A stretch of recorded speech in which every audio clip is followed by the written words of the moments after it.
ఐపీఎల్లో సన్రైజర్స్ హైదరాబాద్కు మరో కొత్త హిట్టర్ దొరికేశాడు. అతడు యువ ఆటగాడు అనికేత్ వర్మ. ఐపీఎల్ 2025లో భాగంగా ఉప్పల్ వేదికగా లక్నో సూపర్ జెయింట్స్తో జరిగిన మ్యాచ్లో అనికేత్ వర్మ మెరుపు ఇన్నింగ్స్ ఆడాడు. 6వ స్థానంలో బ్యాటింగ్కు వచ్చిన అనికేత్ ప్రత్యర్థి బౌలర్లపై విరుచుకుపడ్డాడు. కేవలం 13 బంతులు మాత్రమే ఎదుర్కొన్న అనికేత్ 5 సిక్సులతో 36 పరుగులు చేశాడు. ఎస్ఆర్హెచ్ లక్నో ముందు ఫైటింగ్ స్కోరు ఉంచడంలో అనికేత్దే కీలక పాత్ర. ఈ క్రమంలో ఎవరీ అనికేత్ అని నెటిజన్లు తెగ వెతికేస్తున్నారు. 23 ఏళ్ల అనికేత్ వర్మ ఫిబ్రవరి 5, 2002న ఉత్తరప్రదేశ్లోని ఝాన్సీలో జన్మించాడు. కానీ అతడు దేశవాళీ క్రికెట్లో మాత్రం మధ్యప్రదేశ్ తరపున ఆడుతున్నాడు.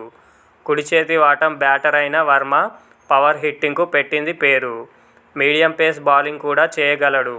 అనికేత్ వర్మ ఇప్పటికే దేశవాళీ క్రికెట్లో తనను తాను నిరూపించుకున్నాడు.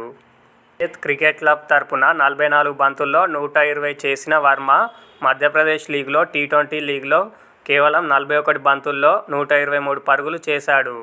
అదేవిధంగా పురుషుల అండర్-23 స్టేజ్ ఏ ట్రోఫీలో సైతం అజేయ సెంచరీతో మెరిశాడు. ఈ క్రమంలోనే అతడిని ఐపీఎల్ 2025 మెగా వేలంలో 30 లక్షల బేస్ ప్రైజ్కు సన్రైజర్స్ కొనుగోలు చేసింది.